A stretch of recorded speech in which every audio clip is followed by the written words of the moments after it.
क्रिस्का recording studio Ekangar सराय।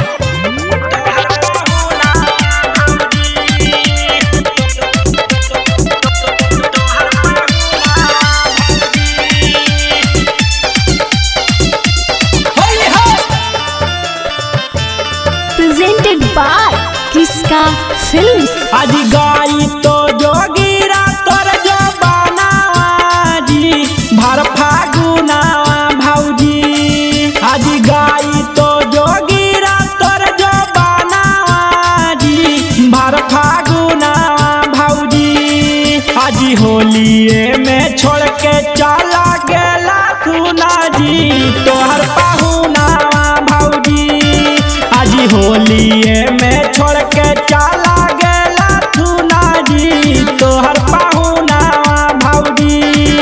आज कहा बताले ले हम आई बोजी जोड़े बैगाना भौजी। आज कहा बताले ले हम आई बोजी जोड़े बैगाना भौजी। ता होलिए में छोड़ के चला गेला थुना जी तोहर पाहुना भौजी। आज होलिए में छोड़ के चला गेला थुना जी तोहर पाहुना भौजी।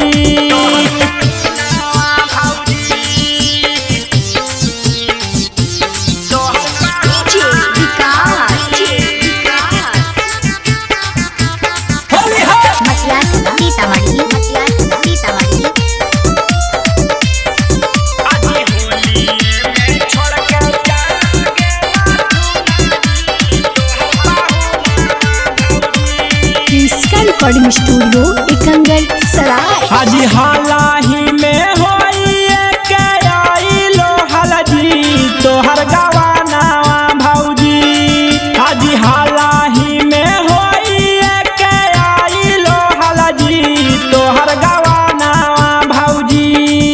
ता होलिए में चल गला थुना लदियाना जी तोहर पाहुना भौजी। ता फागुने में छोड़ के चला गेला थुना जी तोहर पाहुना भौजी।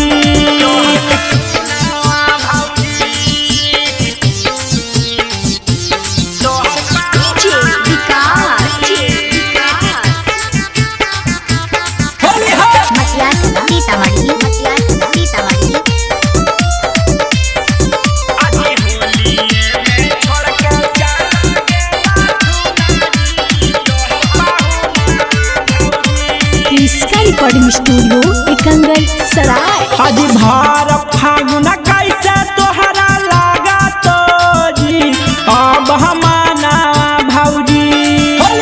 भार फागुन कैसे तोहरा लागा तो जी अब हमाना भौजी।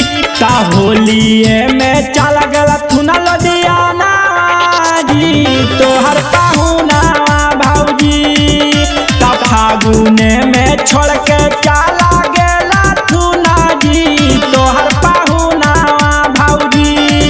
आज मानी लबतिया तोरा जावन कहा है को जी राजा रौसाना भौजी। आज मानी लबतिया जावन तोरा कहा है को जी राजू नहा भौजी। ता होलिए में चल गला थुना लदियाना जी तोहर पाहुना भौजी। ता फागुने में छोड़ के चला गेला थुना जी तोहर पाहुना भौजी। क्रिस्का रिकॉर्डिंग स्टूडियो एकंगल सराय।